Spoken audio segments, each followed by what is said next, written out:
Hello, everybody, and welcome to the OCRP iRacing Cup Series at Watkins, Glen. We are going road course racing tonight, and it is going to be anything but boring if it has anything to do with what we saw in practice and seeing some guys putting down some solid times there, and they just finished up in practice right there, so we don't need that up anymore. But it is the Dash of the Glen by FRN. FRN, one of our sponsors and partners here, and one of the drivers that you'll see out here tonight is actually in the series.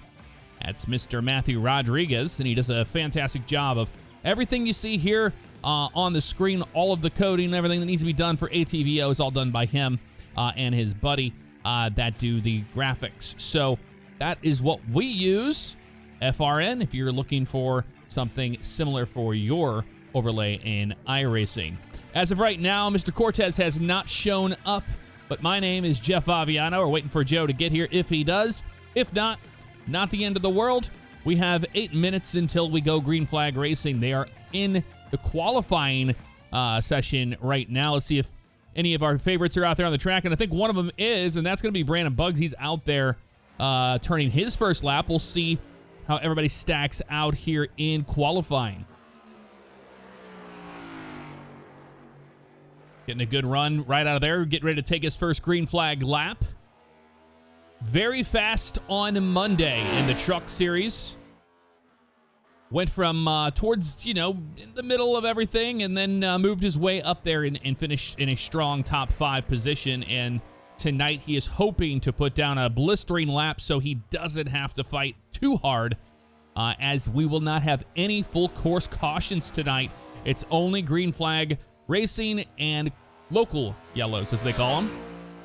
Bug's getting a really good run right through there. We can ride on board with him and watch how he's attacking the track here. 5 gears in this car. The bus stop, one of the most difficult sections of the track, but he does it with ease right there. That was a really good time in that section. Maintaining about 95, 93 miles per hour in the carousel. Out of there, you'll notice that this is the newer version of the iRacing Watkins Glen. It has finally been updated, so it doesn't feel like we're racing in the 70s and 80s. Just kidding. Or am I? Let's see what this is going to get. Bad thing, Jeff. I say it like it's a bad thing. Good to see you here, Joe. Watching Brandon Buggs right now completing his lap. And we'll see where this puts him on the board, but he'll get one more shot here to get another faster time. And that's going to put him currently on the pole. Oh, Steinhoff beats him off there. We saw that Steinhoff was the one that had a lot of speed in practice. So, Joe, it's a nice day here in Watkins Glen. It's nighttime in real life, but here on the track, it's definitely during the day. And what are you expecting out of this next-gen car? This is going to be really the first test of the next-gen car for these guys. When you think of the last generation car and how stiff it was and how much they had to do to get it race ready for a road course compared to this one, the all composite body, the rack and pinion steering, the double wishbone up front, this is definitely a completely different challenge for these drivers. And I think this new car is going to be a lot more fun on these road courses. For these guys tonight, I expect them to be a little cautious when they first come out, especially in traffic. But that being said, once they get this car figured out, once they start having fun with it, this car is going to fly around this track, and they're going to be maneuvering it like they stole it, and it's going to be a lot of fun racing. Well, if you guys just joined us, that is Mr. Joe Cortez alongside myself, and we are watching right now Matthew Rodriguez trying to put his lap down. He was quite fast in practice as well, and very good on the Monday truck race as well. And Joe, how much do you think that the truck race moves on to this? I mean, no matter what, you're getting time on the road course. You're getting time on the road course, and you're getting time understanding and learning where the braking zones are, where your acceleration zones are, and more importantly, where you can pass on the track. I don't think it's an exact one-to-one science. You're not going to, translate everything you learn from the truck race into this race, but you are going to have just enough to figure out how to maneuver the car, how to pass safely, how to drive safely on here, and ultimately not end up having to burn your 2 quick repairs cars in in the first 10 laps of the race. I think the hardest part about this race, this track is so big. It's much bigger than any of the tracks we've visited so far. So if you do get wrecked out at the bus stop, if you do get wrecked out at the carousel, it's a long way back to pit road, and that could effectively, even with the quick repair chef, it could end your night. Yeah, it really could, and that's the thing, is you gotta be easy. I was talking Monday with some guys that had run this track and car combo, and also seeing some of the feedback today in the OCRP iRacing Discord. And it seems to me that some of these drivers wish these cars had more braking. That's the number one complaint. We need more brakes. They feel like they're just stomping on them. They can't get in there. And they also said the car is quite unpredictable. Sometimes it wants to snap loose. Sometimes it really plows. It's hard to say with that rear independent suspension now. Everything is just different. Everything is absolutely different on this car. Everything is, and like I said, it's a complete challenge. It's something completely new. And when you compare this to the truck, it drives a whole lot differently. It drives completely different from what you expect from that truck. That being said, though, like I said, this will be fun. This will be a real test for everybody out there. They will have a handful in their cars all night long, and really, it's less an war of attrition and more a war of survival. The smart drivers who can figure out this car in the first few laps, who can figure out how they want to attack this track and where they want to attack it, will be the ones who will be coming out ahead and coming out at the checkered flags. We watched Jason Lance now, the 86 Icy Chevrolet Camaro, making one of his 2 qualifying laps. Looks very strong out there. Could be a contender if he can tame the track. And I was watching right there, Weston Mess actually ends up 5th now as he completed his 2nd lap there, and that was better. So that drops Brandon Buggs to 4th. But look at that, Kyle Carpenter with a little bit of an upset, and Favignano, of course, our winner from last week here, once again showing speed. Favignano, it should be no surprise that Favignano is showing speed on the track as we watch Wes complete his cool-down lap and come back into the pits. Should be no surprise that he is starting on the front row. He's one of the strongest drivers out here. He's one of the more dominant drivers out here, but he's got some very, very talented drivers behind him. He's got Buggs, he's got Graham, Sargent, Gould, Rodriguez, Charles Gray, who has blossomed into an incredible driver of his own. He's got a lot of people he needs to contend with all night long. The question is, will he be able to do that? This is uncharted territory for everybody. It's the first road race, the first of 3 road races, I believe, on the schedule. And until we know what happens tonight, no one's a favorite to win. We're going to see Lance complete his final turn here, and this is past the 5-minute mark, so this does not count towards a time. So I'm not sure if he's going to be able to actually put down a time. We didn't see earlier if he had a spin, and that happened to me on Monday. I had a spin and ran out of time. Well, you get what you get out of it, and I'm thinking that's exactly what happened here to Jason Lance. He'll go ahead and finish up, but we have 1 minute and 35 seconds left. And let's talk about the weather, Joe. What do you think's going on out there today? Well, this just being handed to me from the National Weather Service. Today's forecast calls for clear skies and 82 degrees. Look for gusts of wind coming out of the southwest at up to 97 miles per hour with the sun shining down on this track. Expect a track temperature of 97 degrees. So it will be a hot track. It'll be I don't think it's a terribly slick track, but it'll have a nice balance of grip. It'll have a very nice balance of grip for these drivers, and if we continue to see these conditions continue all day long, spoiler alert, we will, it will make for a very balanced track for these drivers, and it'll be truly a test of skill, and there's really not a whole lot of excuses these guys can make when they do wreck out. You said 97 miles per hour on that winds. I wasn't sure that there was a hurricane moving through here, but I guess they're going to... Did I say 97 on the winds? I thought I said gusts. Gusts from the southwest from 8 to 11 miles per hour. There you go. That's more like it. You sound like you're kind of in a wind tunnel there. You have a fan on you? I do. It's hot in here tonight. I know. I'm sorry. So it's okay. I just heard it. You just have that effect on me, Jeff. Oh, man. Yeah, there you go. Well, we actually have accurate weather now, so that's actually really, really cool. But let's talk about the Cup schedule because, well, this is what you're watching. The OCRP Cup Series, Season 10. We are at Watkins Glen right now, not Watkins Glen. And we are going to Bristol Motor Speedway next week on the dirt, Joe. Bristol on the dirt. This is going to be, again, a very fascinating race on many different levels. The Cup guys hated it. We may love it. Well, we will see. Then on June 9th, they go to Auto Club Speedway, Gateway Motorsports Park on the 16th. Darlington, followed by Road America, the only other road course on this track. I misspoke. There's only two. Atlanta Motor Speedway, July, Richmond, Dover, and then we finish it out in my home track, Charlotte Motor Speedway, July 28th.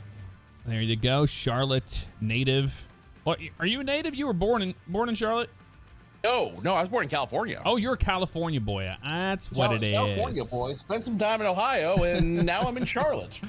Well, they are gridding up, and we're going to get that grid to you in just a few moments on the pole. We didn't want to take any thunder away. What a great run that was for the 74 Ryan Steinhoffen. This is something that he needs moving forward in this particular season. He needs to get a win tonight to try to solidify himself in there so he can have a shot at the championship. But, Joe, let's go ahead and start that good old starting grid, and we'll go from there first. How about it? Starting on row 1, got Ryan Steinhoff, and on the inside there, that's going to be Leonard Fodorero. Row number 2 belongs to Kyle Carpenter. Position number 3 on the outside of him. You know him, you love him. Brandon Bay Area Bugs in the Mountain Dew Ford in 4th. Row number 3, the Mess Graham in the 88 car. And then you've got Nick Sargent in the 48. Nick Gould will start on the inside of row number 4 in the 14 Chevrolet. On the outside of him, it's a Steak and Shake Toyota Camry of Matthew Rodriguez, starting position number 8. Row number 5, Charles Gray, Mr. Chuck in that high vis Camaro. And then on the outside of him, you're going to have, well, it looks like the outside, but it's not. It's the inside, technically, of Jason Lance of the 86. Tyler Schultz will be on the inside of row number 6, starting position 11. On the outside of him, the Ford Mustang, piloted by Isaiah Stevens, starting position number 12. Row number 7, got Civ Ryan. He made it here. I didn't see him in practice. And then we've got Alex Reno in the 22. Row number 8 belongs to the 4 of Robert Bearder. On the outside of him, the 55 of Joe Ogle. Row number 9 got James Hilton in that 89, Mr. Bethel. And then we got Clayton Cyrus, one of the new faces in the OCRP Cup Series, in that 05. Running out row number 10, Chris Fleissner in the number 5 Chevy Camaro. On the outside of him, the 91 of Robert Webb. And that concludes your starting lineup here tonight. So the control car on this start of the race is going to be the 74 of Ryan Steinhoff, and he's made some interesting moves this season. Not made a lot of friends early on in the season by running into a few of them. We saw at Nashville him getting to Chuck there at the end. He simply got loose. We saw it ourselves, and he apologized for that. And everybody's moving forward. That's the beautiful thing about iRacing. You get upset for that 5 to 30 minutes after the race is over, or if you're on the track, and then, well, it doesn't matter anymore. You move on to the next one. But does it, though? Does it not matter? You know, I think some of these guys do have a shorter attention span and thought span than others. But that being said, you know, some of these guys have a little bit of a memory. Some of these guys going to remember what happened to them. I don't think they're going to overtly wreck each other. I think they're a little bit better than that. But that being said, a little bit. But that being said, you know, if you do have beef with somebody, you're not going to let them around you any easier than, you know, you're not going to give them that courtesy. Let's put it that way. I do have to agree with that. And this is short track, or not, this is not short track. This is road course racing. So we're not going to have any cautions all night. We'll have those local yellows. So it's going to be all out. And, you know, track position really, really matters on a road course. But I think it's going to come down to pit strategy. We're going to see some cool calls, especially guys that are trying to make it on 2 stops.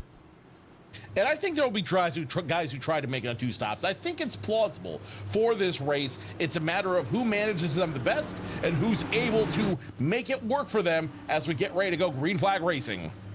We are going green flag racing. The pace car is down and away, and we are going to be green flag racing here at Watkins Glen. It will be the two leaders taking the green flag. Let's see what they do in turn number 1. Everybody checking up. 2 by 2 they go. No accidents. We're green flag racing.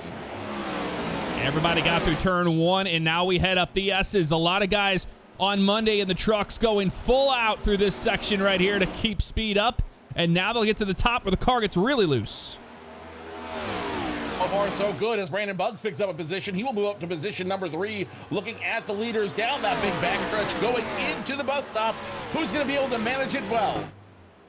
And man, you can just see how good some of these drivers are at the bus stop. A little contact. Isaiah Stevens and Ryan back there. Civ Ryan, he was in the mix of that one. We're going to see what's going on back there. I think he's going to be fine. He'll get it going again, but Isaiah Stevens got the worst of that. He's still sideways. And the 57 into Joel Brown. I did see the 57 get sideways back there. I think him and Isaiah Stevens got into it. Joel Brown, an unfortunate victim of that accident as well. So 3 drivers, looks like they will be able to drive away on their own power. It looks like the 43 may be stuck on the wall.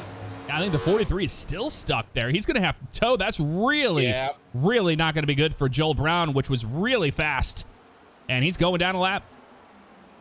He's going to go down several laps as they have to wait for the virtual tow truck to pull him off the track and down and away. So that could be the end of his night. We will see what happens as we go through. Meanwhile, up front, Steinhoff, Fautorero, Buggs, Carpenter, and Graham, your top 5 through the S's. And Fautorero's ever so slightly starting to catch him. We'll see how he pounces the bus stop here, especially on corner entry. That's the biggest one, getting it all the way down to this. Oh, and Steinhoff made a mistake there, and the 67 almost goes sideways. 74, Steinhoff holds off Fautorero. Now here comes Bay Area Buggs through the carousel. Can he make the pass here? Tough way to make it happen. He will force Fautorero way up the track, and that could play to the advantage of Buggs. No, it doesn't. Side by side into the turn. And Buggs going to capitalize on that. 67 locks him up, but then they make contact. He spins the 81. Ooh. I don't think the 81's going to be happy about that. The 88 trying to gather it on the inside, and they will have no incident there. No incident. Incredible recovery by Buggs, though. Able to make that, to save the car from the spin, able to get it moving back in the right way. The biggest beneficiary there though, is the driver of that number 74 Falcon Chevrolet. Steinhoff now has 2.7 seconds on the rest of the field. And he's taking it easy up the hill right now. You hear him in third gear there, 130 miles an hour or so, just kind of taking it easy, saving a little bit of tire for later on, but that increases his lead to almost 3 seconds right now, which is not what these guys wanted to see. But if you're Steinhoff and his team, that is exactly what you want to see. This gives him a huge buffer. It gives him a huge gap for air out there, and he's got a great chance now to get ahead and really dominate this race. I'm watching the times right now, and it's pretty close between the top the 3, 4, and 5 right here. They're battling pretty good, and now we got Charles Gray up in the mix. He's going to be saying hello to these guys as well. Hello, is it me you're looking for? Well, we're not looking for we're not looking for Lionel Richie, but I know who we are looking for is Charles Gray. It's hard to miss him in that high-vis Carhartt Chevrolet Camaro. He is currently sitting in position number 8 right now, or I'm sorry, check that, position number 7 as he picks one up off of Schultz, having a great run on out there. Currently sitting 10th in points, tied with Matt Rodriguez for the top 10. Looking at the back of Wes Graham as they head up the S's, and you can see Brandon Buggs has so much more speed on corner entry of turn 1, and that really, really is helping him out. But right now, these guys have got to get in a straight line. They got to drive really, really hard. But I'm kind of excited to see this already happening. But Joe, the 67 of Fautorero is really starting to gain on the 74.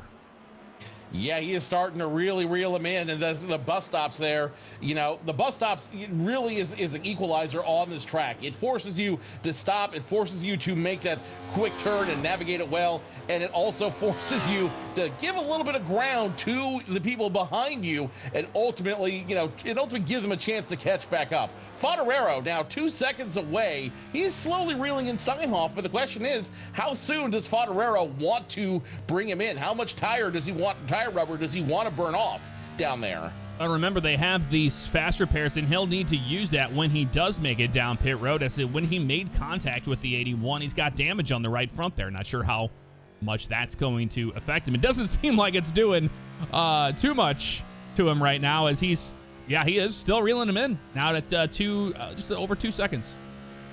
Slowly but surely, Steinhoff is keeping a good buffer on Frontrunners and company.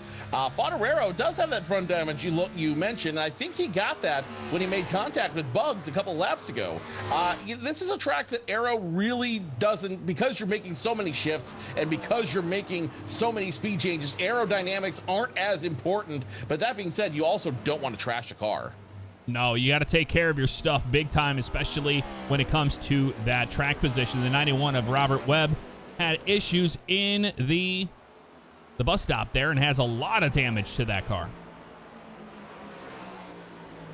And that 91 is not in a good way right now. Robert Webb is going to have to go down pit road. Ooh. And yeah, he'll navigate it, barely. He will navigate it. Good news is he's able to come down on his own power, so he won't lose as much time, because it's just a matter of going in and swapping one car out for another. First of his two fast repairs tonight. Man, this is a really good race right now between the 81 and the 88. They almost got together as they got up the last corner there before hitting the straightaway. And look at how much faster the 81 is on the entry to the S's. That 81 is fast. He is fast, and now he is hunting for blood. This has turned into a blood sport for Bay Area Bugs. He will be respectful to Wes Graham, your current points leader. He will be respectful. He'll be thoughtful. He will pass him when the opportunity shows up. But when he gets to Lenny Frontrunners, gloves are going to come off. Yeah, well, another thing is, you don't want to be too nice, because if you're too nice, it's going to be holding you up. And right now, the 81 needs to make more gains on the 74. He cannot be stuck behind the 88, because when it comes down to, how this race is going to end up with fuel mileage and with, tires, but having that pit strategy in there, every single second counts. Of course, every single second counts, but the good news is we're only on lap 6 of 60. It's something I constantly remind you of, Jeff. You can't win it on lap 6. You can't win it on lap 20. You can't win it on lap 59. You have to be patient. You have to play the game well.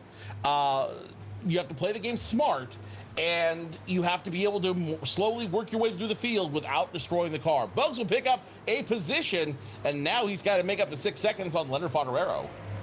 And Leo is up there right now. He has increased his gap quite a bit, or he's closing it in on the 74, now at 1.75. You saw right there. And we'll see how he does the bus stop here, if it's going to be any faster. But yeah, he is gaining on the 74 in this section of the track. You can see the difference right there. Yeah, you can see that difference right there. That gap is picking up here. And they're going to come all the way down into this corner. And this is where everybody's starting to kind of feel out the car, getting that rhythm going. When you race a road course, you're racing the course more so than the car next to you. But you're starting to get that rhythm in. You're starting to feel those braking zones, to know what to expect out of the guy in front of you or behind you. And it really makes a huge difference of how you attack this race.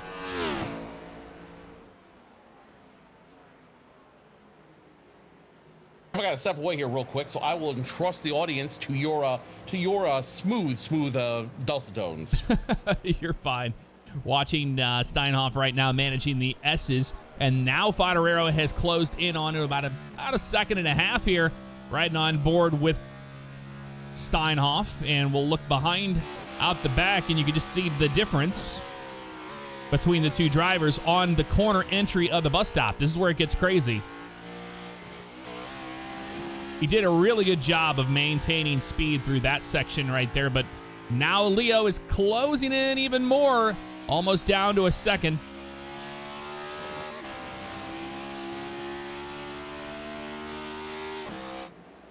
I'm watching out for anybody else where the other racing is going on. Not seeing a whole lot of side-by-side action. We're watching right back here by Alex Reno, and that is the 57 of Rodriguez that got caught up in that mess earlier on.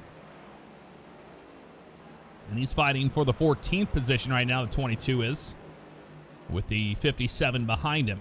And that's going to be Aaron Beaver in the 97 just in front of them. So these three all involved in that incident, unfortunately. Well, the 97, I believe, was fine. At least it looks like that is the case because he has not used a fast repair, so he was fine. And that looks like Guzman there about to go down a lap because the leaders have found them. And this was something we saw play into everything on Monday at the truck race, the lap cars, and not getting out of the way in time, and that's going to squeeze the 74 like that. We were just talking about it. The lap cars getting in the way, and that is what's happening right there. There's a difference between, holding somebody up and, waiting, but that's also on the guys that's trying to pass. They've got to make those decisions where to pass, and I'll tell you what, the bus stop's not it. We saw that happen on Monday.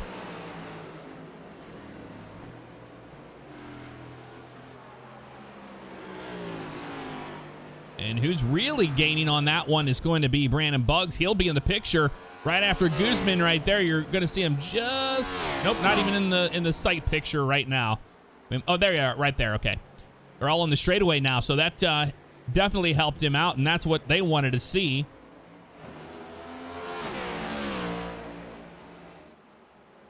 And we can see right here that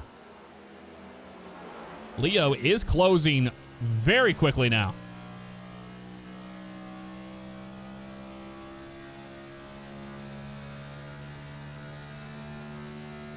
Down the bus stop, that's another place you got to be careful with the lap cars. Lap car taking the middle lane there to try to help them out the best they can.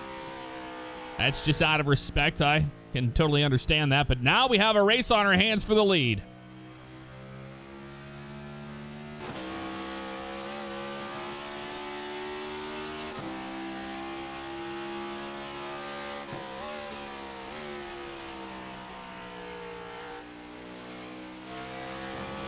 They maintain so much speed, like very equal speed here in this section of the track. But now when we get down to the S's and up into the bus stop, that's where things change quite drastically.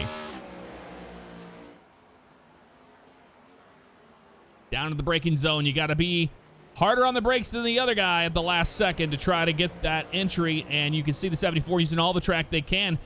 Not encroaching on those track limits. There are track limits here on this particular spot. iRacing closing that clamp a little tighter on those track limits, especially on the runoff on the corner exit of 1. All the way down through the gears into the bus stop. And man, they both equal on entry, but man, the 67 is catching him.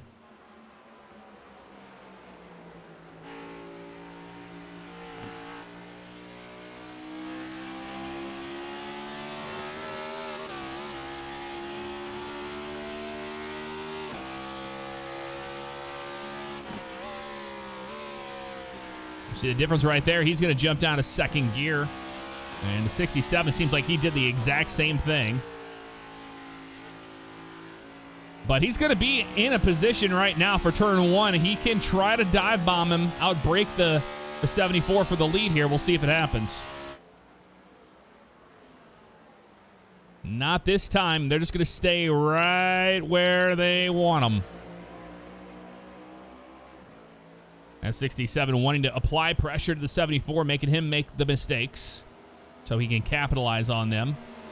And behind them right now, you got the 81 of Brandon Buggs just now getting into the S's, and behind him, Wes Graham. And then Nick Sargent climbing up there in the 5th spot. Started 6th, but he finally made his way forward. And the 87 of Charles Gray is right there. We got ourselves a little bit of a race happening here. We're going to keep our eyes on the leaders as well. Vonarero is caught up to Steinhoff, in very quick fashion. The problem is Buggs isn't picking up a whole lot of time on either of those two drivers. It may turn into a race on and off pit road. This may be where the challenges are. Like you said, Jeff, it may be a matter of who's able to get on and off pit road faster. Yeah, that's really what's going to matter. I mean, if you make a mistake on pit road today, it is going to haunt you. I can tell you that. Yeah, absolutely it will. This is definitely a place you do not want to make a mistake off pit road. And I think Bugs and Graham and everybody else, that is going to be where they are able to make up time. And I think that you're right, Jeff. This race will be won or lost off pit road. And if Steinhoff and Favignano can continue to keep up that pace, or if anyone else behind them can get at least a couple more laps from when they come to pit road, that could be the big game changer. Well, when you look at the amount of pressure that's on you when you're leading the race to make that green flag stop absolutely perfect, well, it gets to be an immeasurable amount sometimes, and those guys make mistakes. We saw that on the truck race on Monday, and the leaders wrecked trying to get to pit road.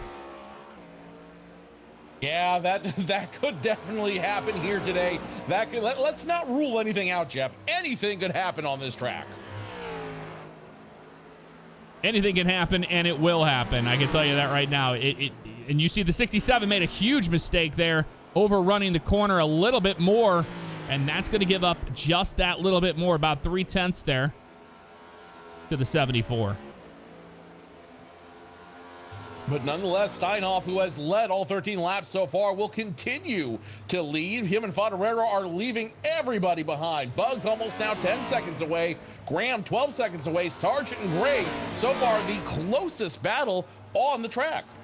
And that's another lapped car that's coming up, and it got scary earlier. We saw Guzman going down a lap, and that really, really caused the 74 to get in an upset. But we talked about where do you make those decisions to pass. I know the guy in front of you is slow, but there are dedicated passing zones here at this track, and you've really got to make those decisions there rather than pressuring a lap car into a position where you shouldn't be passing anyway.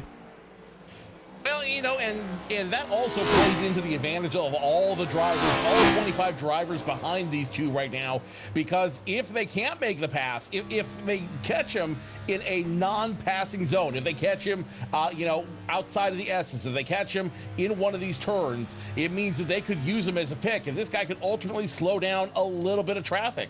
Let's see what happens as they approach him going into turn number 1. And that's a car sideways on the front there. To find out who that is. It looks to be like the 91 of Robert Webb, and that is exactly what's going on there. Not the day Robert Webb wanted to have, but it's a tough track, and you can see that car has definitely felt its wrath. It has definitely felt its wrath. He's going to want a couple of Miller High Lifes after this race, I guarantee you, the way it's treated him. And I think he might just pull in now and call it a day as he tries to stay away from the rest of the leaders and give them the room they need to race. A lot of good action all over the track. We're watching the leaders here, but behind them, it is the Charles Gray and Nick Sargent show. And Charles Gray, ever so slightly, it's pretty much like we've seen from the leaders right now. They get close enough to him, but just can't make that pass yet. Not quite yet. You know, it's really, again, a matter of being patient and not forcing that driver to do something they're uncomfortable with that can ultimately jeopardize all of the drivers behind him as you ride along the 48 of Nick Sargent, the Nerd Chevrolet Camaro, back out. So, so they're able to pass him. They're clean, but now it's a matter of everybody else giving him the same courtesy and the same respect, letting him get out of their way so that he can make that move when it's convenient for them. Managing these last few corners, you can see what it's like when you're just focusing. And the biggest thing I can tell you is that you got to... Oh, here comes the 87. Here comes the 87 on a big move, and is he able to get around the 48? No, but he may force the 48 outside. 48 is actually going to hold back. He will let discretion be the better part of valor and let Gray get by. So mark Charles Gray in position number 5. And there goes the 91 of Robert Webb again, just not having a lot of fun with that car on this road course today. He's going to try to get it going again, but we saw him spinning there in the background. That's who that was. And that High Life car has seen some better days. Oh, it certainly has. It certainly has. We're watching up here in the front, man. It's still heated up.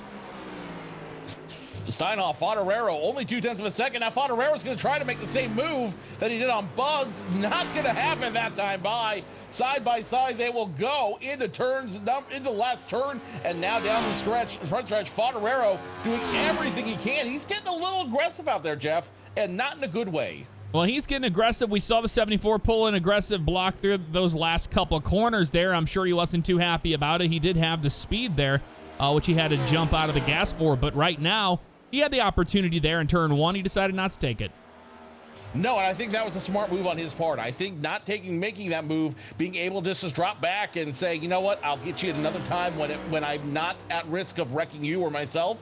That was a smart move. But I think Favignano is shaking Steinhoff a little bit. The forbidden door has been kicked open, and now it's only a matter of time before he starts reeling him in and making that move. I'm watching these guys. I think they've hit pit road. Maybe? Or they've just fallen back that far. No, I don't think they've been down on pit road yet. I was trying to see, but I saw that they were looking like 17 seconds, 20 seconds for Gray. But is that what really has happened here? Is somebody come down pit road already? I don't think anyone's come down, but no one's come down pit road yet. Steinhoff and Favignano have just been dominant all race long. Ever since Favignano had his run in with Bugs, these two drivers have been driving their hearts out, and they just have that much more speed on the rest of the field. These two very grizzled, very seasoned drivers are putting on a clinic how to race this car on a road course. And now every spotter is going to be talking to their driver, watching the 74 and 67, and waiting to let them know when they come down pit road. So I guarantee you, everyone not named Steinhoff or Favignano is going to be watching these guys, and they're not going to come down pit road until these two do. Well, you're watching two of the most aggressive drivers in this league. And I can tell you that 81 probably is not happy about that move that happened earlier on with Favignano, as he did get really aggressive with him early on in the race and would ultimately cost him so much track position after a great start to the race. So we'll see how everything checks out after the pit stops. But as it stands right now, this is the battle that we've been waiting for. And I think that it's just going to come down to, hey, who's going to come down pit road first? Well, these guys are probably going to come down pit road at the same time. It doesn't make sense for one of them to go down pit road and then the other, because it will just shake up to be the same exact battle. So I believe these two are probably going to come down pit road at the same time. Now, that being said, again, everyone behind him is going to start looking towards when do they come down pit road, because if they can just run easy, if they can keep that rubber underneath them, keep a little bit of fuel in reserve, they may be able to do 2, 3, 4 laps, or at least a 2-lap more than they are on the track, which could give them some of the time back they need to catch up to your leaders. I was watching there on the timing screen, and Leonard Favignano ran a 1:12.85. You know how crazy that is? A 1:12.856 to the leader's 1:13. He is driving that car like he stole it. He is driving it like he just lifted it off an army base, and he is trying to get away from the MPs before they get him. So Favignano may have a win ahead of him. It's just really a matter of how well Steinhoff can drive from the rearview mirror. Well, look, we're going to be crossing lap 20 here. And based on the lap times I see, I know the fastest car on the track right now is Leo Favignano right there. I think that he knows that right now because he's seeing the same times being told to him. So to me, I think he's just taking it easy. He's riding right behind the 74, waiting for that 74 to make a big mistake. It really will be a matter of number one, how well can the 74 drive with one eye in the rearview mirror and one eye in the track in front of him, and number two, how apt is Steinhoff to make a mistake in that Falcon Chevy Camaro. I don't know that he will, but that being said, we've seen some crazier things in this league, so it really is anything can happen as we have more trouble on the track. Yeah, that was Matthew Rodriguez that was sideways in front of everyone there. Not having a good night at all. Unfortunately for him, he'll get that Steak and Shake Toyota Camry moving forward again. But down front, it's come down to this now. I think it's any moment we're going to see him make that move. But we've been saying that the whole time. He's been trying to make that move all for the last 3 or 4 laps. I don't think he's going to make the move anytime soon. I think he's right now content to cruise behind Steinhoff, wait for Steinhoff to make a mistake, and when he gets out of line, he's going to hit the loud pedal and start moving and grooving. So don't look for Favignano to force anything. I'm looking for him to capitalize on a Steinhoff mistake if and when it comes. I'm watching Wes Graham right now running a 1:13.881, so not the slowest one, but he's really close to Brandon Buggs' time right there. But Wes taking care of his stuff, just kind of taking it easy. I think he knows that this is going to be a strategy call. Who's going to do the short pit? Who's going to wait until the last second? And if anybody knows how to get that done, it is the 88. Oh, absolutely it is. Wes Graham, currently your points leader on the league. He's definitely has the biggest advantage of everybody right now. He's got the wisdom, he's got the smarts, and he's a very experienced driver. He's been doing this for an extremely long time, and if anyone can do it, it's going to be Wes the Mess in that 88 Toyota Camry. Yeah, and after that win he got at Martinsville, which was an absolute nightmare of a race for all the drivers, he was the one to pull it off. He does sit on the top of the points. And then Nick Sargent, Chavez Essery, Kyle Cleveland, Leo Fodorero, and Brandon Buggs up there. He gained 5 after the last race, so he is in the 6th position in points right now. And then Alex Reno, which is jumping up ever so slightly. He's in the top 10 in points right now. Jason Lance had a huge one the last race and jumped him up to 8th. Then Andrew Ewing and Robert Bearder is your top 10 in points right now. So not who you would think. But if Wes Graham can continue and have another top 5 finish, make his third top 5 finish in 4 starts, he could very easily remain your points leader, despite the fact that Leonard Fodorero will pick up his 2nd win of the season if he's able to get around that 74 of Ryan Steinhoff. And I think I see the 12 of Civ Ryan about to go a lap down here. That's him with some damage on the nose there, getting into that corner. So do you come down pit road early? I think it's too, well, maybe it's not too early. You come down pit road now, you get that fixed. You're going to go down a lap either way. If he comes down pit road now, he can get a quick repair done and get back to being competitive out there. I don't think he has anything to lose, so let's look for him to come down pit road this next time by. I think he definitely has a reason. He's definitely got opportunity to do so. Well, he's definitely in a position to hold up the leaders, and that's there's 2 cars there. You got the 20 just in front of him. They got a lot of lap traffic they're going to have to deal with here in just a few moments, and that's going to change up everything as far as how they're changing their line versus the guys they're trying to lap. Yes, it is. So Civ Ryan could also kind of blow a strategy move here and hold them up and let Buggs, Graham, and company get a little bit of time back on your leaders. Let's see if that is the case. But Steinhoff, Fodorero, these guys are still fighting tooth and nail out there, trying to drive ahead, do everything they can to stay 1-2, or even switch that. You can go back and forth on that. Yeah, they've been really equal, but I'm watching those lap times in Leonard Fodorero's running 1:12.856. Well, that was his best. His last was a 1:14. I'm sorry, I'm talking about their best laps that have been in the race. But yeah, sorry. They're running very equal times right now. 1:14.395 to a 1:14.590, and he's there. He is there, and will he be able to make the pass? Not this time around. He is going to be held back. Is he going to try the crossover, though? Oh, he's going to try. He's going to try. He's going to think about it at least. But without that lap traffic in front of him, he may force Steinhoff to make a decision when they get down to the bus stop. Yeah, that's where it's going to really matter. But I'll tell you what, you don't want to have a lapped car in front of you when you get down to the bus stop, and that's what they're going to have.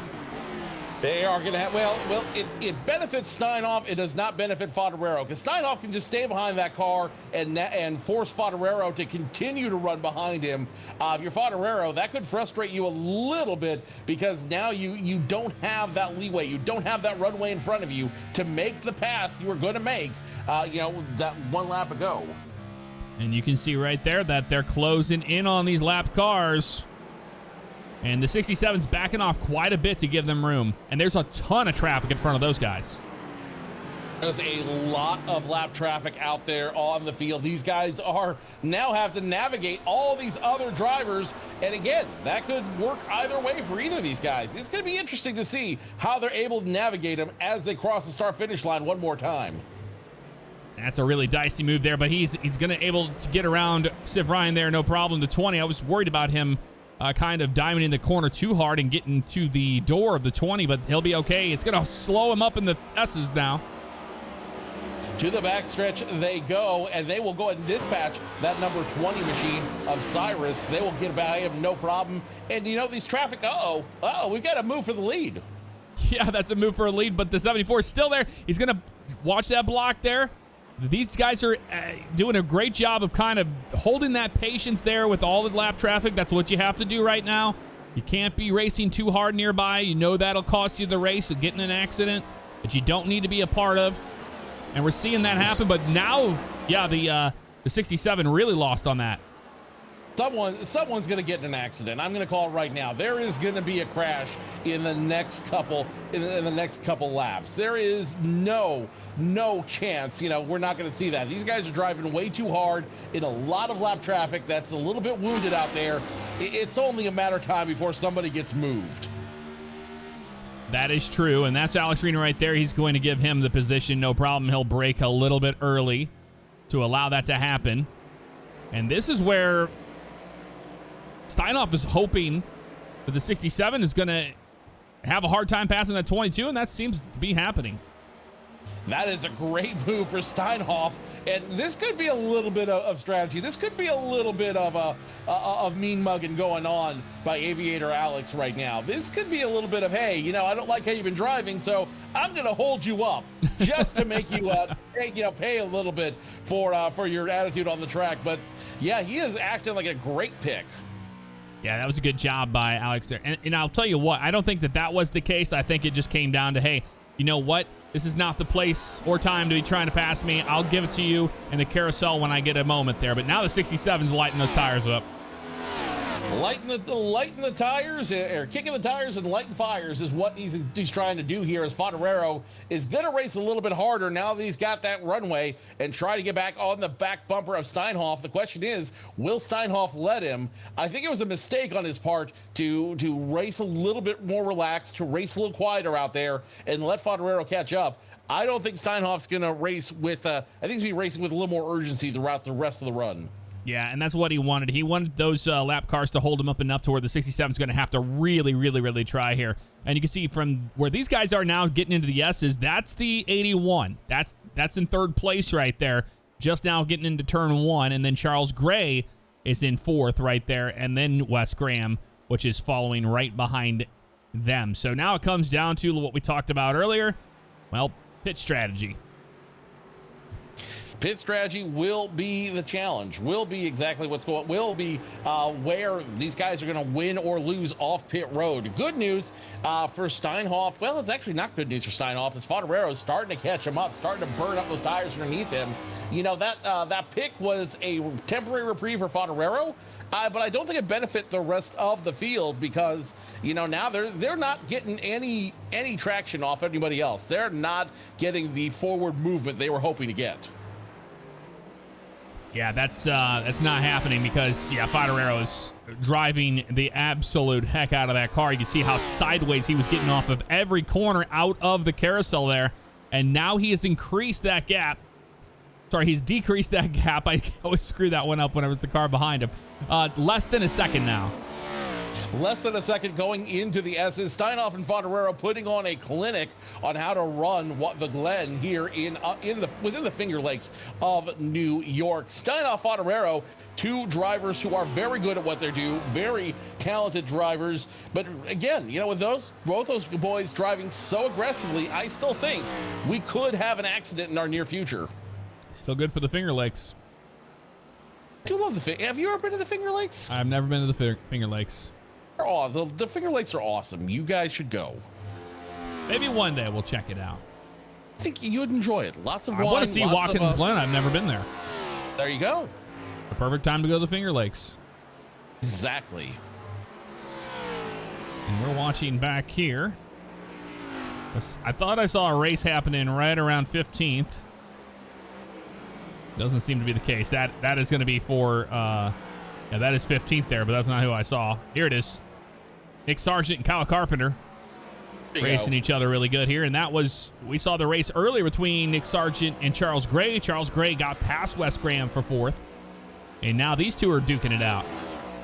Only 11 cars remain on the lead lap. The last one is a 97 of Aaron Beaver, as you see Kyle Carpenter fighting to try to get that position back from Nick Sargent. Nick Sargent also up there in position. I believe he is currently sitting second in points right now.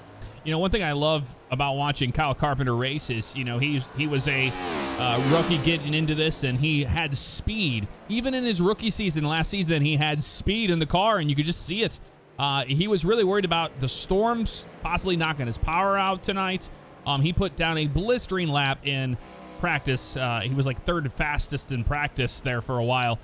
So I'm expecting a lot out of him, and he knows how long this is going to take and how much it means to stretch it out to be a one-stop race. So I think we're going to see that happen out of the 77.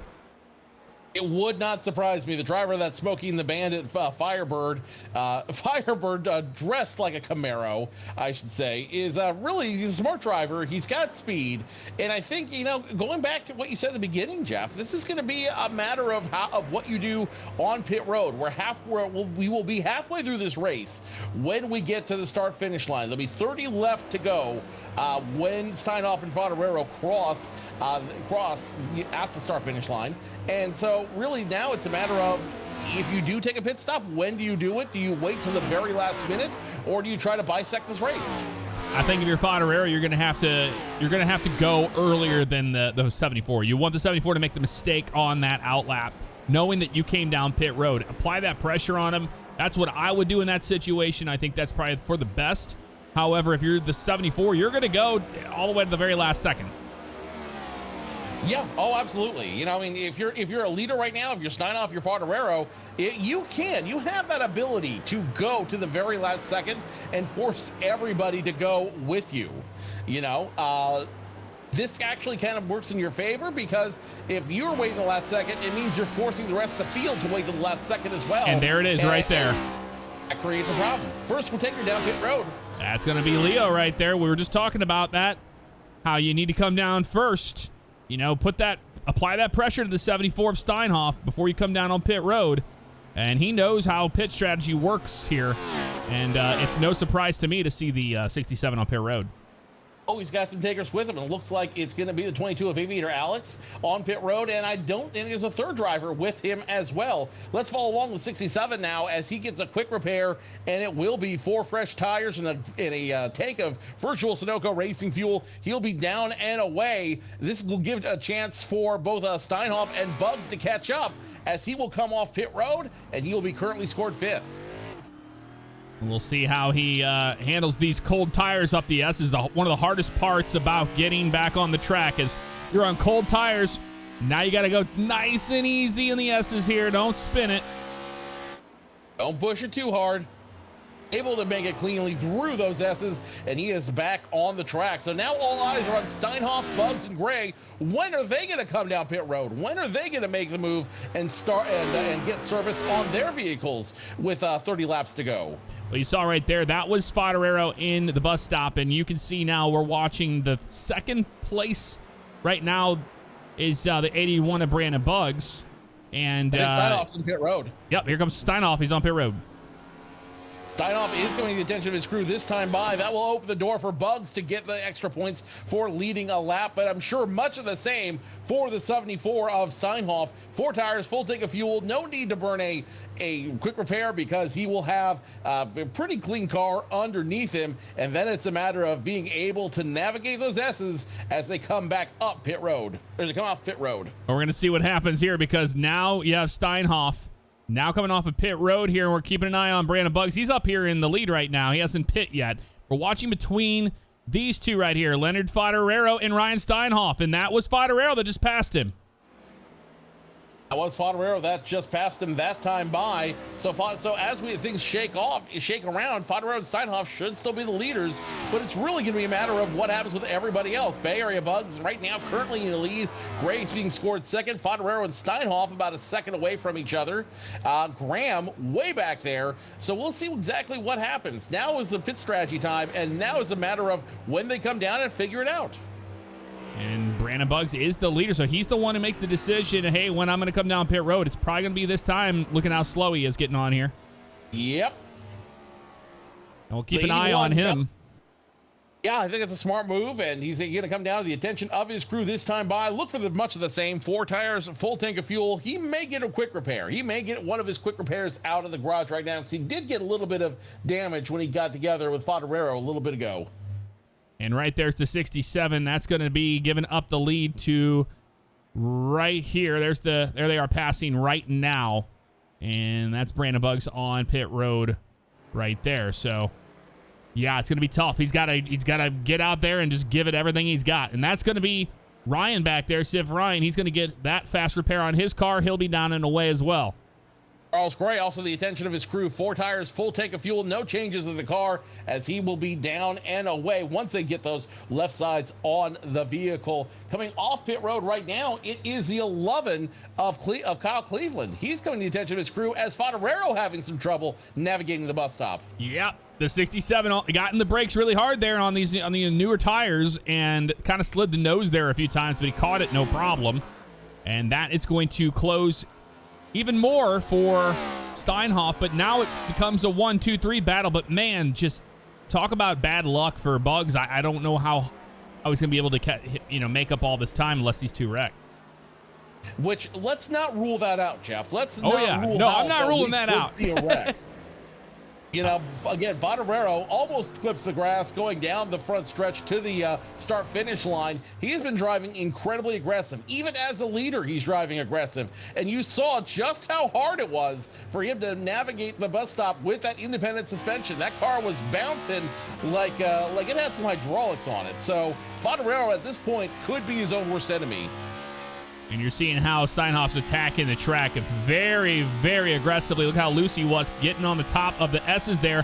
Let's see how he manages the bus stop all the way up to about 170 miles an hour and then hard in the brakes, down third, second gear, into the bus stop next to that wall.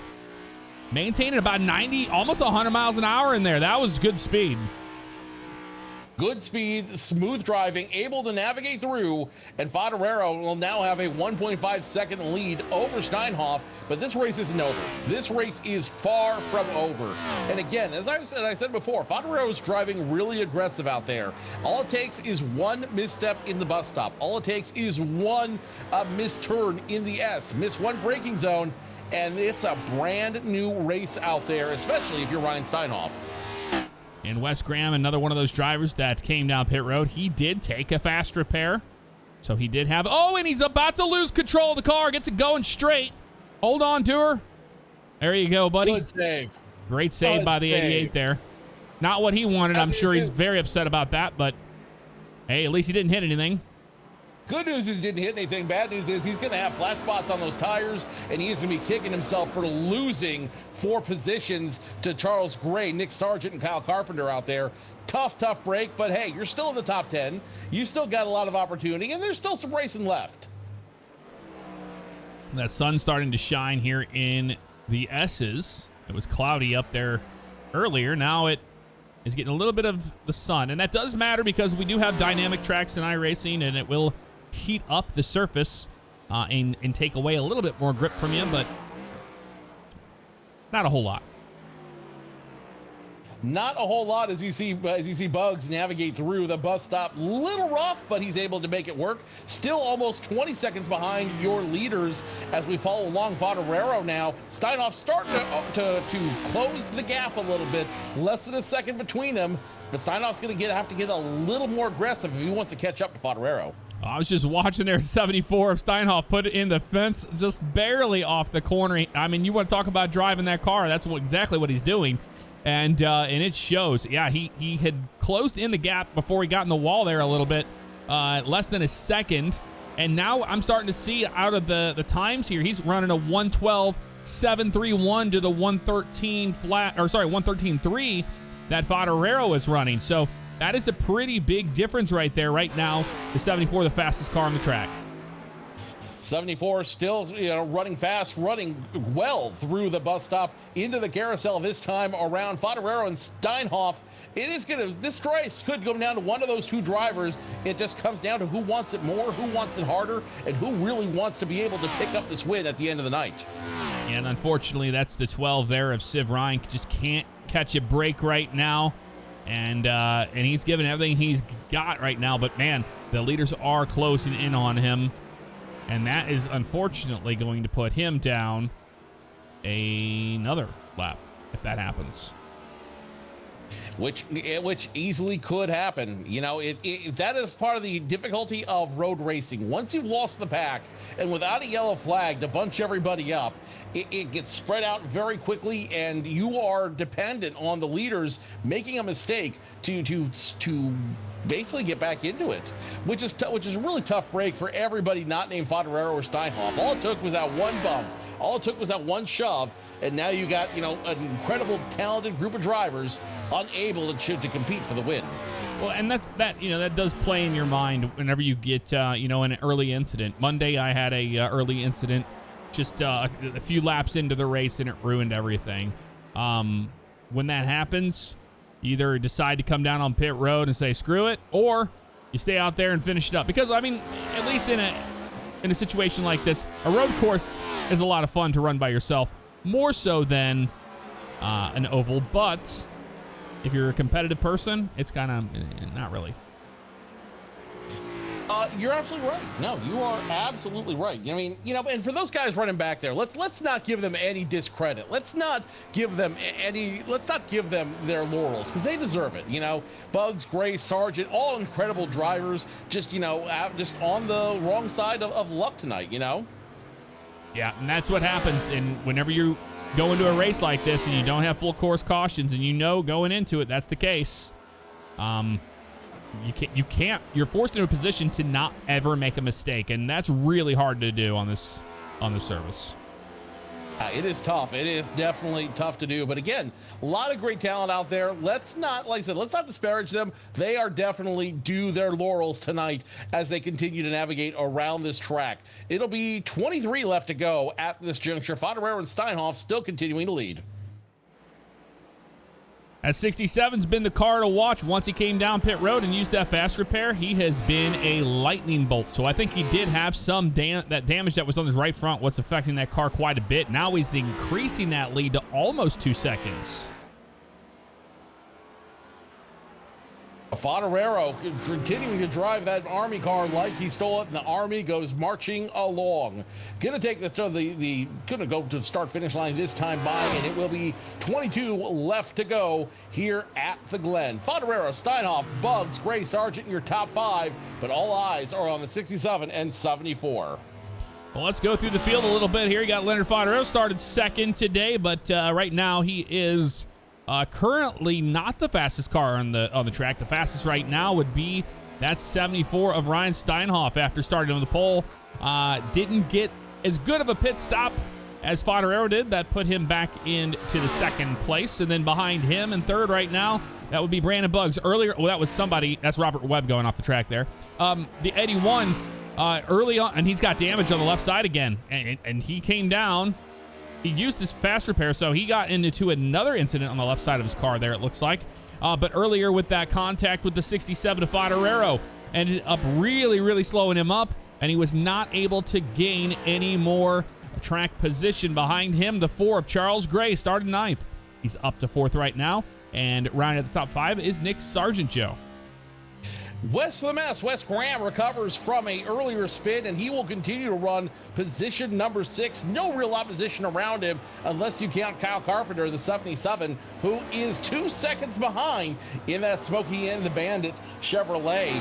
Tyler Schultz, the 94, will be the last car on the lead lap of the Exalta Chevrolet, currently running 8th. At least one lap down will be the 86. That's that icy Chevrolet of Jason Lance, and the number 14 of Ryan Gould. And that's Nick Gould there in the 14. Nick Gould, I'm sorry, Nick Gould. No, you're fine. What am I thinking? Your head in the game, Cortez. What are you thinking? What's that guy thinking? Get him out of the booth. Well, we had a lot of good racing happen up here for a while. Now everybody's spread out quite a bit. I'm trying to watch on the timing screen if anybody else is having a good battle. It's kind of hard to say. Because here's everybody. Right now, the entire yeah, we field. do. Oh! We got an incident. Yep, that's an incident. That's Nick Sargent with damage to his car. That's the 20 of Jonathan Orendorff. We're going to find out when he stopped. We'll see what happened there in just a few seconds here, just so we can find out for ourselves, as we do have time to see it, and how this all went down. It was right here in this corner. The 20 just got into it a little hard, and the gas up in front of the 48, just the wrong place, the wrong time. Sargent having such a great run. That is definitely going to hurt him. That could put him as the next car down on the lead lap, which would effectively make 6 cars out there running for position. Yeah, and that's quite a bit of damage to the left side of the 81. I know it's cosmetic, but I don't know if that's affecting the driving ability of that car. 25 seconds behind the leader right now, and then Charles Gray in 4th is 43 seconds behind. Favignano and Steinhoff really the only ones in position for the win right now. Unless something happens to them, with only 20 laps left to go, this race could be decided between those two. Brandon Buggs 3rd, Gray 4th, Graham running out your top 5. And it looks like as it stands, there may only be 3 drivers ending tonight's race on the lead lap. Going into this race, it was Steinhoff's race to lose, and I think he knows that right now. He's starting to reel in that 67 ever so slightly in certain sections of the track, but we still have a lot of racing to go. It doesn't feel like it because you're so used to seeing, this type of lap setup with a smaller track, but this is a massive track. This is not small. This is 2.42 miles around this place. Now, this is a very, very, very large track. This is a track that, you have to be on point. You cannot make a single mistake around this track in this field with these drivers. If you do, as we saw earlier, you will get punished and you will get sent to the back of the field. And Guzman giving up that spot to Favignano, no problem. He actually got in the grass a little bit there. That was a little scary. He'll get it going straight again. Guerrero continuing to build on his lead as you see him overdrive out of that turn. 1.3 seconds last time around all over Steinhoff. Buggs still just a lifetime away from everybody else. Yeah, we want to put it in perspective. You can see right here. Here is Leo in the lead right here, and then Steinhoff right behind him, and Brandon Buggs all the way here in the carousel right now. So that's the difference between 26 seconds to the leader. Which is a huge, huge difference. Again, this race is going to come down to either Favignano or Steinhoff. It's a matter of which one is able to navigate this lap traffic, as now they're starting to catch up to it. Yeah, that's the biggest thing I'm seeing here is that it's going to come down to who can get around these guys in the right spot, because if you press the issue too early on, you're passing guys in the wrong spot, you get them out of their line they're normally used to racing, well, that spells disaster, and that's not what you want right now. So Favignano now having to fight the localized traffic and trying to fight all those drivers who are at least 1 lap down. Steinhoff trying to follow his lead. And here's the question. If you're one of these lap cars right now, how much do you give? How much leeway do you give these leaders? Do you fight them to stay on the lead lap, or do you, just get out of their way and know that they're racing? In the case of the driver right in front of them, I think they're going to let him go. But if you're Nick Sargent and you're second in points, what do you do, Jeff? That's interesting because you see that happening right now as he gets to the back end of him. But to me, I think that if you're past that first pit stop, your pit strategy isn't going to really win you the race, and you know that going into that. So I think you shouldn't race them too hard. But if the leaders are coming up behind you because you got spun by somebody earlier on in the race, and you just been holding pace, it doesn't mean that you're slower than everybody else. You just don't have that track position. I think then it's okay for you to, give them hell. But other than that, I think these guys are going to just let them go by. Nick Sargent's gonna do that. He was the last car on the lead lap, and with Favignano getting around him at the bus stop, again, just going heavy into the bus stop, he will yield that position, and now only 6 cars on the lead lap. Favignano and Steinhoff battling for the lead, but Brandon Bugs third, Charles Gray fourth, Wes Graham fifth, and Kyle Carpenter, the last car on the lead lap. He is going to be soon in the sights of Leonard Favignano. Yeah, just, sad to see it for the 81. That's not what he wanted going into this race, especially after the truck race, having all that speed. And then tonight, just, getting taken out early on. It's just nothing you can really do, and he did a great job of saving the car, but it's so hard to make up time on a road course like this. It is definitely very difficult to make up time on a road course like this. Like you said, pit strategy and track position are everything at this giant track out here. So, these guys are doing everything they can. They're putting on a great show, but all eyes are going to be up front with 16 left to go, 15 when they hit the start-finish line.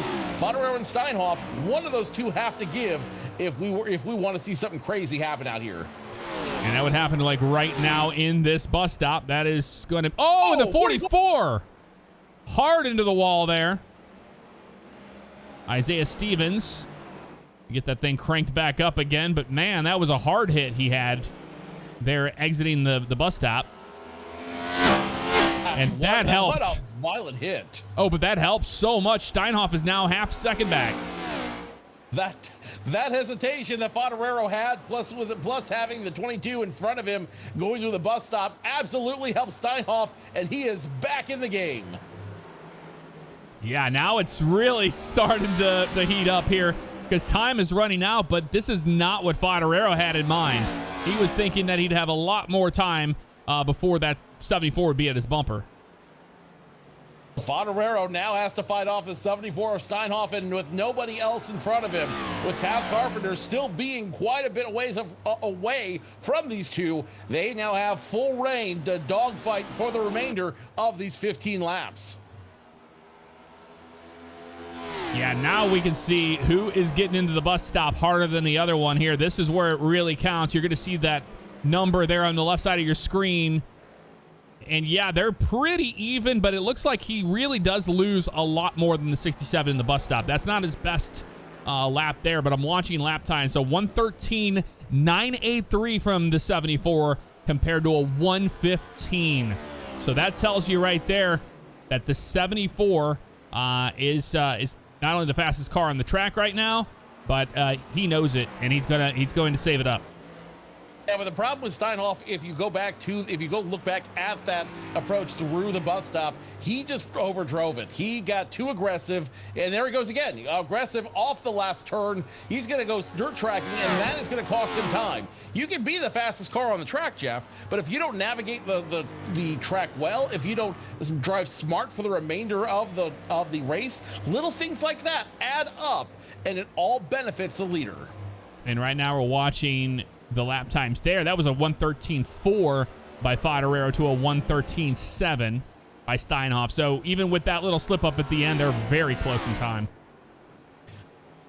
Still very close in time, but not quite where they were. Steinhoff losing a quarter to Favignano. Will he lose any more time going into the bus stop? This time by both cars able to make it through cleanly, but I think, again, Steinhoff just slides it through a little bit, and that loses him another 10th. Yeah, those tenths really do count here, but don't forget that, as time goes on, the tires will start to wear a little bit more, and the 67 can start making those mistakes. We saw it earlier in the first stint, and we might see that happen again here. And anytime you start to think that, Favignano's pulling away, we get caught up to some more lap traffic and everything changes, and we have more lap traffic down in turn 1, Joe. More lap traffic going through turn number 1, so it's only a matter of time now before these two drivers run into Kyle Carpenter, Wes Graham, and ultimately Charles Gray. Carpenter will be the next one to go one lap down, and as we've seen before, Jeff, that lap traffic tends to benefit Steinhoff. Can Steinhoff calm down and get through these turns and really let that lap traffic come to his benefit, come to his aid? It's easier said than done because, for Steinhoff, you started on the pole, you had the speed, you led so many laps today. you got to calm yourself down internally and go, hey, if I want to win this race, I'm going to have to drive this course better than the 67. And to do that, well, you got to be cool, calm, and collected. And we see the 67 do that time and time again. Time after time, this Favignano just continues to race out there with ice in his veins. He has got a strong command over this track, and he is putting more time away between him and Steinhoff. This time around, it looks like he'll be about a second away. So Steinhoff continuing to lose speed out there, continuing to lose track position, and that only benefits Favignano. But let's see what happens when these guys catch up to Kyle Carpenter. Shouldn't be too much longer now. And that was the 91 of Robert Webb. That looks like a modified car out there on the track right now. He is absolutely destroyed. That was him going around again on the front stretch, not having a good day at all. That's him right behind the 74 of Steinhoff, but they all make it through with no issues at all.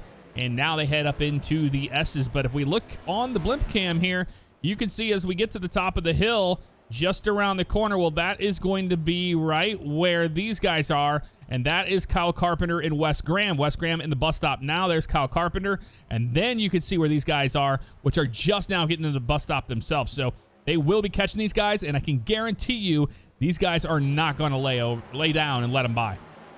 No, they are not. Steinhoff able to make it to the bus stop with good time that time by, and he will start picking up time on Favignano with 12 laps to go, 11 when they hit the start-finish line. Steinhoff may have been saving the best for last, and if so, he could be in prime position to use Carpenter and company as a pick.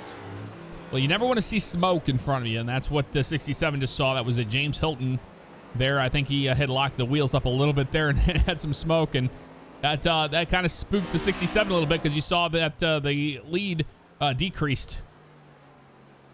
The lead decreased just a touch, but we're continuing to run without incident. Favignano, Steinhoff, 3/4 of a second between those two, about 6 car lengths if you're measuring that way. And really, it's a matter of what happens in the next 11 laps and how lap traffic reacts around him. Again, lap traffic has not been Favignano's friend all race long.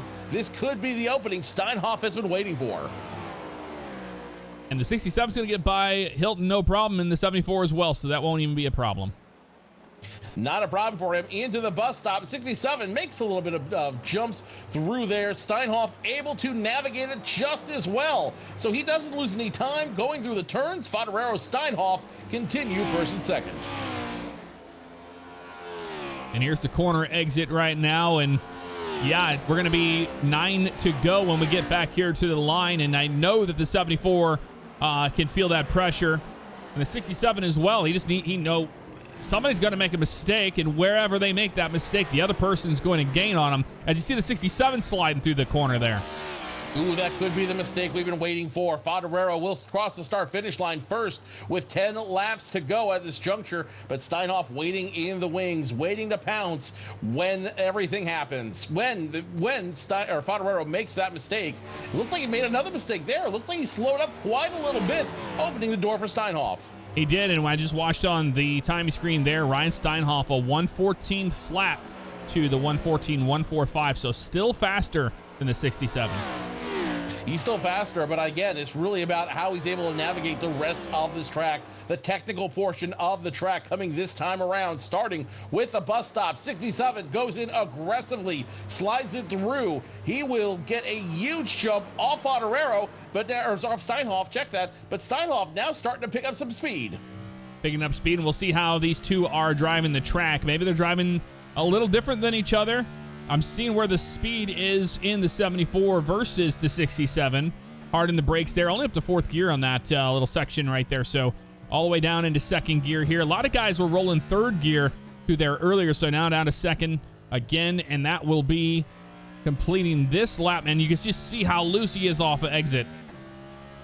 Steinhoff may have burned the tires off a little too early. Only time will tell. 9 laps to go at this juncture. Favignano, Steinhoff, half a second between them. And now Steinhoff's hoping that Favignano makes a mistake as they come up to lap traffic. Carpenter and Graham now in their sights. Yeah, they're getting ever so closer to the nose of that 67, and that's exactly what the 74 wants to see. And we might see that happen in the carousel here, it looks like. That's Robert Webb. That might happen at the bus stop. Well, they don't want it to happen. The bus stop. Yeah, the 77 really holding up the 67 right now. You can see the time just bleeding off. The 77 to give up that position, no problem. And here comes Steinhoff with arguably the best advantage he's had all for the rest of this race so far. 9 laps to go at this juncture. Steinhoff less than a half second away from Favignano. You have to be so aggressive to be good at Watkins Glen. So watching these guys attack the track the way they are, man, they are really showing you just how talented they are to get around here. And you can always tell based on that leaderboard on the left-hand side who are the road racers. The road racers are absolutely showing their talent today as they continue to run. 8 to go. When they hit the start-finish line, you see off the wall just how close that gap now is between Favignano and Steinhoff as we continue into the Essence. And that's Wes Graham there in the picture. About to go down a lap here. He's about 1 minute and 4 seconds behind the leaders right now, and that it's going to be hard to pass him. That's for 5th position. That's crazy. That's how many cars are on the lead lap right now. Only 4. Well, 5 right now. 5 if you count Wes Graham, who is not down quite a lap yet, but it will be only a matter of time. Who will have the advantage when they run into Wes the Mess as you run alongside the Favignano Chevrolet? Let's see what happens as they catch up to him. It could end up being benefiting Steinhoff, but Favignano's got to hope that Graham will race him clean at the start, as they continue knocking down laps. I'm watching these times, and every single time they cross the start finish, the 74 is faster, and we'll see what this time shows. That's going to be a 1:13.955, so Favignano the fastest right there, but I think a lot of that had to do with the earlier incident we saw there. I think so. I think that definitely had a lot to do with that earlier incident. Graham doing a very good job of holding off your leaders, not letting them get close to him. I think he definitely wants to get his third top five finish of the season. But Favignano doing everything he can to run away from Steinhoff. Once again, it's going to come down to the bus stop. And we want to thank you guys for joining us today at the Dash at the Glen by FRN. We really do appreciate it. You're doing some road course racing, and now that'll be the 67 going around the 88, and the 88 going to give up those positions no problem. Doesn't want to be part of that. No, he does not. And Steinhoff picks up a little bit of time on that. Now 4/10 away as we're running 7 to go. 6 to go when they cross the start-finish line. Steinhoff starting to reel him in, but is it too little too late, Jeff? I don't know. Every time I think that he gets that lead, I see it close back in. The 74 is really hungry for a win, and this will be the one to get it done. This could be the opportunity. This could be the one opportunity we've all been waiting for on the race. Let's see exactly what happens between Favignano and Steinhoff as they continue to go. 6 to go this time by Favignano, not giving up any room to Steinhoff. None at all, and that was down to 0.3 there in the S's. So you can see where Steinhoff is closing. It's on the uphill portion of the track right there, and down in the bus stop into carousels where he's losing. So that's why they're just staying in limbo, per se. Yes, in limbo, as it were. So it's now a matter of how do they manage it? How do they work their way through it? Favignano, Steinhoff, first and second as Favignano gets a big jump off Steinhoff through the carousel, now into the technical portion of this track. If Favignano can hold on, he will have his second win of the season. They should have made him run Das Boot. Should have run the boot. A little bit extra. The boot here is a lot of fun. It is a lot of fun. I think that it would be neat to see the boot opened up for these next gens because these cars are really good at road racing. These cars were designed to be closer to the stock vehicles you can pick up at your local dealership for the first time in a very long time. And that's why they're adding more of these road courses to the NASCAR schedule. It's overdue. It's something you love to see. And honestly, these guys would be a lot of fun. You'd get a lot of speed going through the boot. And, technically, it's something we could do in iRacing. That is true. If they wanted to do that, they could do that. But they're going to keep it mirrored as the real one. Yeah. So now Steinhoff gets pulled back into the second zone again. So made a mistake there on that section. And I don't know, Joe, we might be running out of lapped cars for this to count. I think we are running out of lap cars. Next one up is 87 of Charles Gray. It's impossible to miss him in that high-vis Carhartt Chevrolet Camaro. So Gray could, unless Gray really slows up, it could be Foderero's race to lose at this juncture. Steinhoff only a second behind, but with tires running out, with gas running out, that's a lifetime. These guys only came in for one pit stop, and now you're starting to see the wear and tear of those cars really take effect. Yeah, and we'll see how who's been saving fuel, if that was even a problem. I'm not sure. With these next-gen cars, it seems like the fuel is not as much of an issue as we saw before with the Gen 6. No, fuel is not an issue with these cars, and it's not quite the same. It doesn't have the same exact effect as it did on the Gen 6 cars. So fuel's not the issue. Tires, however, on those bigger rims and smaller rubber, that I think is going to be the issue. Yeah, and I've heard out of some of these drivers that the tires take longer to wear down, and that's a good thing too. You don't have to worry about burning your tires up so aggressively as you saw in that Gen 6 car, and with the next gen it doesn't do that. The only other problem is that, well, you don't have any brakes. That is true. A lot of these guys have been complaining about brakes all night long, but that may be a distant memory in 3 more laps. Boom. As Foderero continues to lead Steinhoff, now almost a second as we come to the start-finish line. Well, that was Foderero, and he was sideways off of that the second to last corner there. So he is definitely driving that car really hard right now. They both are. And he might catch this lap traffic. It's entirely possible. Gray now in their sights, but they've still got 3 laps to go. 3 laps to catch him, and that lap traffic could change a whole lot of things here on the field. Foderero getting a bigger lead on Steinhoff, so really this entire race could come down to Charles Gray and what he does when the leaders come near him. That is true. It is in his hands. We're watching Ryan Steinhoff. If you guys want to see his onboard camera, he does stream on Twitch as Cypher2828. Used to have it painted all over his car. He doesn't anymore. Now it's just the Falcon car there. Yeah, I think you can see it small somewhere on the side. But he is live on Twitch right now if you want to see the emotions that driver is going through, because I can tell you right now, it's shaping up to be a heartbreaker, Joe.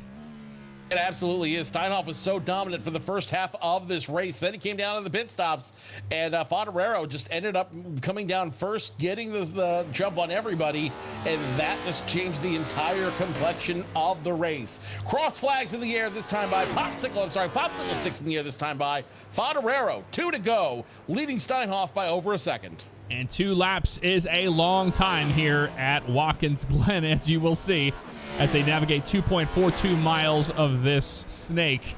And that's the 89 right there, and I think they're going to catch him in the next couple laps. Entirely possible. Let's see exactly what happens as they come around through the S's to the backstretch and into the bus stop. Foderero continuing to lead, growing that lead over Steinhoff. Let's see if it changes here at the bus stop. I love that camera angle there of them entering the bus stop. You just see how aggressive they point the nose, and you want to be as straight as you possibly can through that section for speed, and you're seeing them do exactly that. They are trying to get as much straight line speed as they can. Not sure that Foderero is going to catch Charles Gray, but the one thing he is catching is a huge lead over Steinhoff. Now almost 2 seconds when they get to the start finish line, and it really is now Foderero's race to lose. White flag will fly over Watkins Glen this time around. Foderero's your leader, and Steinhoff gets sideways. Steinhoff sideways there. You can just tell that he's driving his heart out right now, man. He's driving it as hard as he possibly can, and it's just got to be frustrating, to dominate the race as much as you did and have the pole and have the speed, and then just lose it on pit road like that. I feel for him. I know what that feels like. that fatal mistake just sealed his fate, as Favignano, if he does not make a mistake out here, if nothing crazy happens, Favignano will be your winner. He's just at this point taking a victory lap around this gigantic track in Watkins, Glen, New York. Through the bus stop one last time. X enters and exits cleanly. Steinhoff still 2 seconds away. For Favignano, still 2 seconds ahead from Steinhoff. Just a few more corners to put this one away and find that checkered flag. And you can see the difference right there. Steinhoff is now falling off to 2.5 seconds behind that 67. It's going to be really hard unless the 67 wrecks it in the next couple laps. I don't think that's going to happen. He gets nice and straight there, and he's taking it easy. And that's going to be the 67 of Leo. Leonard Favignano coming to the line to take the win. Getting a little sideways out there, getting overdriving it, but nonetheless, he is your winner. Leonard Favignano, driver of the U.S. Army 67 Chevrolet Camaro, his second win on the season. Steinhoff in second, Bugs third, Gray fourth, and Wes Graham rounding out your top five. What a race it was, man. I mean, like watching these two going at it earlier on and to the point they're at now, I can tell you the 74's going to come give him a little bump, say, hey, good racing you, man, because that was one heck of a race. What a great show these two drivers put on, and I know how heartbreaking it is for the 74 to lose it like that, but hey, you know what? That's racing, and it was good, clean racing. We saw the 67 give a little bit too much to the 81, and that really kind of screwed him, but you can't be too upset. You're in the top five in points-wise. Yeah, it's a good points day for the 81, but is that what you really want? You always want to compete for the win. You always want to be able to get out there and pick up some points and pick up the checkered flag at the end of the day, as Favignano does a little burnout for the fans in the backstretch at the bus stop. Good win for Favignano. Aside from that one incident with Bugs, which, I'm sure we're going to hear some words about in the drivers' meeting, it was a clean race. He was able to navigate it well. He was able to manage his pit stop very well. And ultimately, it was smart driving that gave him the win tonight. It was. And, there were so many times where he could have lost that focus. But that's something about the 67. He's very, very cool, calm, and collected. He's an aggressive driver, yeah, but he's just so good at, being calm when he needs to be. And you can see the difference between that, between him and what the 74 did. Absolutely. Here he comes to the front stretch, looking to burn him down for the Army, and the Army goes rolling along. Leonard Favignano, your winner at the Glen.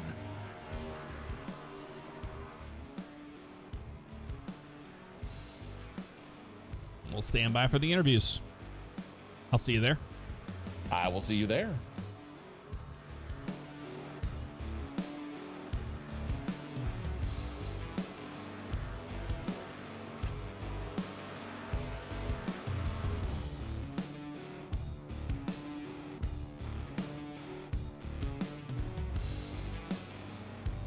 All right, we're going to be catching up with everybody here once they get into this lobby. And Joe, I'm going to let you catch up with the leader. I'm going to take care of something in the meantime.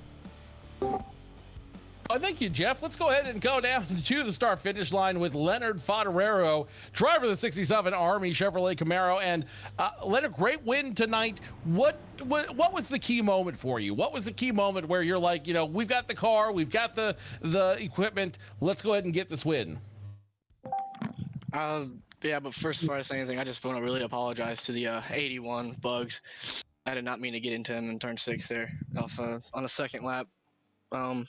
But yeah, I knew I had the car back when I was just racing Steinhoff, and when I was getting behind him real close, I just wanted to take my time. I didn't want to run him over. I didn't want to run away any lap cars. Just wanted to be patient because I knew if I pitted before Steinhoff that I would have a chance to get a jump ahead of him off a pit cycle. And once I did that, I just had to be patient again and take care of my stuff. You open up the question that I think I was going to ask, and I think everyone out there wants to know what happened on lap number 2. On lap number 2, there was a lap car in front of Steinhoff, and then we got kind of jumbled up in the bus stop chicane, and then Bugs got to my inside, so I let him by. But then coming to turn 6, I got into him a little bit. I don't know if it was netcode, if it was completely my fault, which again, I take the blame fully.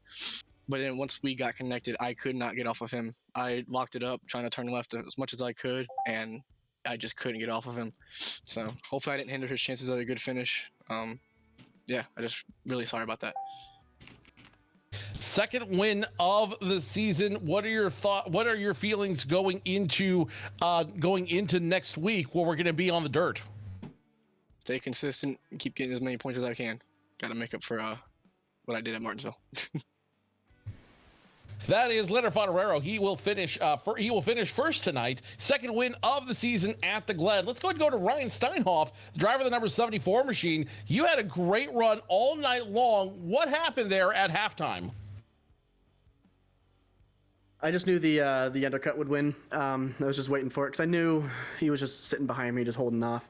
It was just a matter of time till I knew he was going to go in, and then I tried to beat it out with it coming out, and we came out just about the same with each other. And he's just fast. I knew once he was in front of me, I wouldn't be able to keep up with him unless something happened with lap traffic. And I mean, God, it was fun and tough out there, man.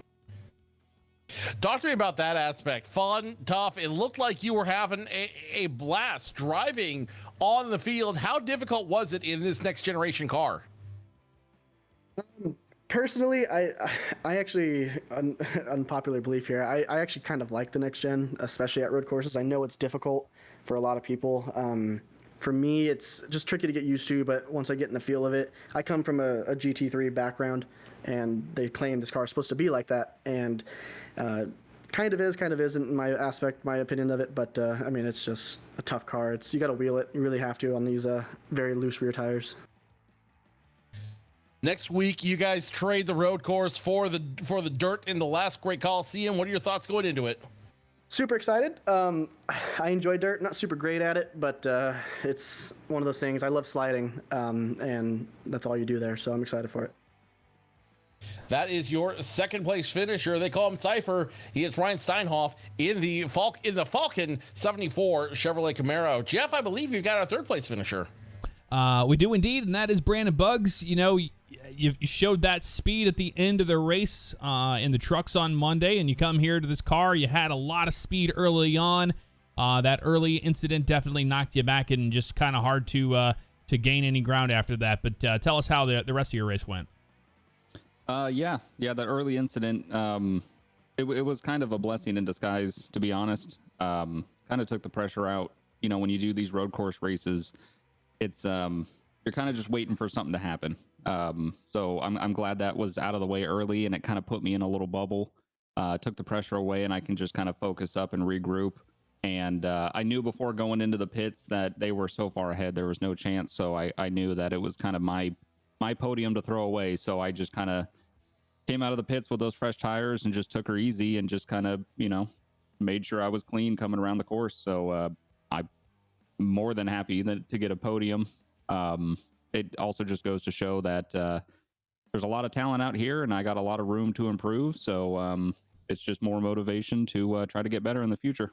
There you go. Started fourth, and he'll finish third here at the Glen. And Buggs also looking at the points moving in. I know we're not really caring too much about that. We're almost getting there to the middle of the season. But you and Leo are really, really, really close there in points. Did that ever enter your brain? I honestly didn't even know. Well, there you go. He had no clue that he is currently running sixth in points right now. So that's the 81. There you have it. I do want to talk to Tyler Schultz in the 94. You started 11th, and then you just kind of hung in there for a while, just kept the nose clean, but you finished in the top 10.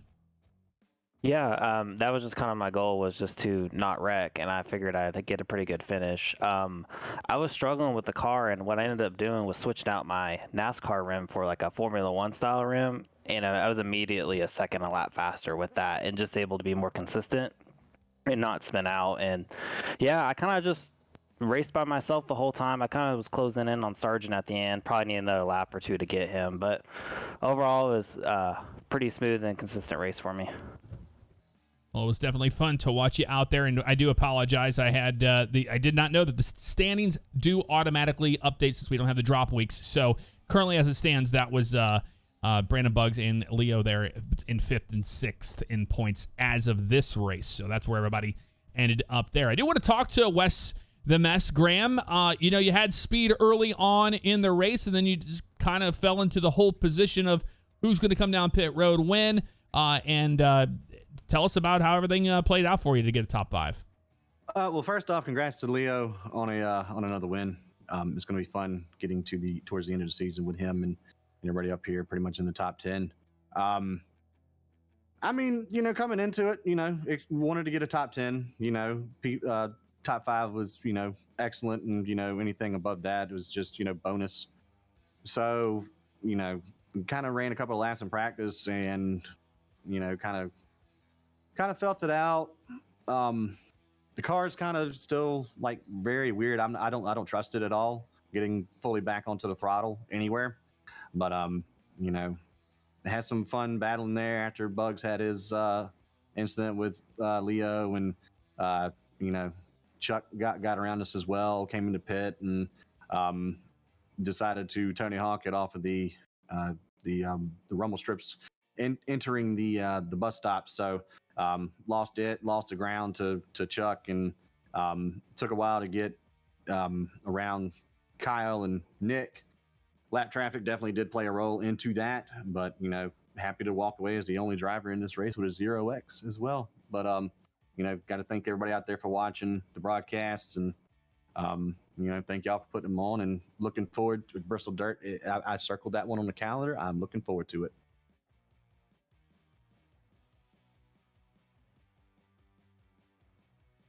All right. Well, there you have it. Sorry about that. Want to take it back over to you, Joe? There's other people. We have a little bit more time. You can talk to some other people. Oh, so kind. Let's go ahead and talk to Kyle Carpenter, who had a great run out there on this field. I'd just like to take it kind of from your perspective out there. How was this race? And, what is your impression of the car, with this new package, this new car on the road course? It was fun but aggravating at the same time, and it seems like for me it felt like it was real tight, in the corner itself, but it's also loose, like wheel spin loose, and that's just kind of how I felt about it, and just trying to make sure not to overdrive the car. And this is only my second race with the next gen. I did do a little bit of practice for Nashville last week, but I didn't get to race, and it was real loose there too. So it's kind of like Wes was saying, it's you have trust issues with getting back on the throttle and all that, but it was a lot of fun. I was really trying to come after Wes there for that top 5 there at the end, but just come up a little bit short. Dirt race next week. Apprehension, thoughts, anything you can apply from this week to go into Bristol next week? I'm not sure if I'll be in the Thursday race next week, but I should be in the Monday race next week. And it's just practice and learn how the car drives, and just try to stay with it and learn how not to spin the car out and just keep it off the wall at the same time. Wise words from your 6th place finisher. That'll be the driver of that number 77 machine, Kyle Carpenter. Jeff, anyone else you want to grab while we're here? Nope. I think we're all finished here. We're going to let you guys get to your drivers meeting. We appreciate everything. Great race. A lot of fun to watch. We'll see you next week. All right. Appreciate y'all.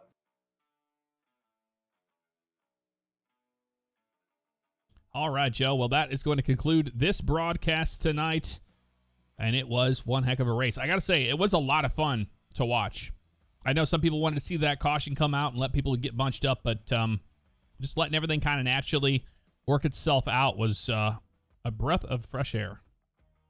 Well, absolutely it was. It was a lot of fun to watch these guys struggle and navigate with the car. And you could tell a lot of these guys were having a lot of fun being able to wheel this car around that very fast course in a car that is, designed almost for competitive road racing through and through. But next week, I think they've got their biggest challenge ahead of them in that slick, dirty half mile known as Bristol Motor Speedway. They call it the last Coliseum for for a very good reason, Jeff. I think we're going to see some gladiators duel it out on the dirt next week. Should be fun. Be sure to tune in. It's going to be a good race.